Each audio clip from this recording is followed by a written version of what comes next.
Hulk built an army of cybernetic war dogs to take over the world, but he was put to a stop when Hercules destroyed his entire army and then bested him once again. At one point, Hercules literally threw him up into the air, grabbed him by his green fungus foot, and then started slamming him onto the ground back and forth, the same way that he slammed Loki into the ground in the first Avengers movie. Bruce then tried responding by tackling Herc onto the ground, but Hercules was like, nah, I'm Big Herc, boy. So he picked Bruce up into the air, smashed him into the concrete face first, sweet chin musicked him across the entire city, and then relentlessly mollywopped him over and over again until Hulk tapped out. Like Hulk literally just gave up, and Hercules thought they were cool after that, so he invited Hulk over to the palace for some drinks and women. But Hulk was like, nah man, I don't deserve it because I insulted and attacked you, but I'll return at some point in the future and make amends with you. And Hercules was glad because he genuinely liked Hulk's company, but Hulk's old best friend Rick Jones knew that this wasn't going to end well and expressed that Hercules was definitely gonna die soon because Banner wasn't the type to give up. He was the type to come back with a plan and find a way to win. And that's exactly what he did, and his plan was actually pretty smart. So he comes back years later with this girl requesting to see Maestro.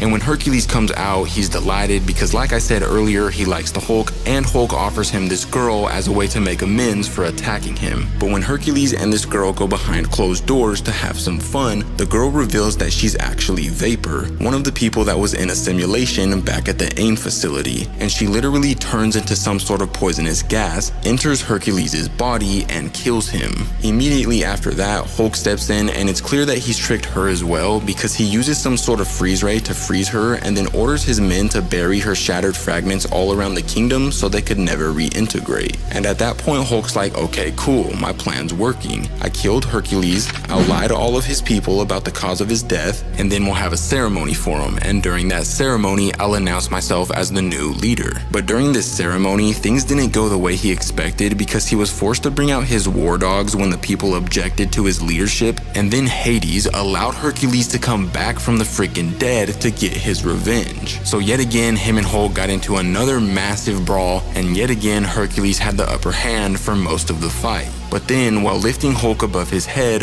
Hercules' minister blasted him with a giant cannon to end him once and for all because he never really liked him in the first place. Then Hulk tries going after his old friend Rick because during his fight with Hercules, one of Rick's acquaintances attacked him. But when he got to Rick's underground facility, it was booby-trapped with explosives and Rick was gone. So long story short, he got blown up, but he was strong enough to withstand the impact, and then after that, he finally officially announced himself as the new Maestro while sitting on Hercules' old throne. And sadly, that's where Maestro's origin story comes to an end, but if you want more stories like this in the future, let me know in the comments down below.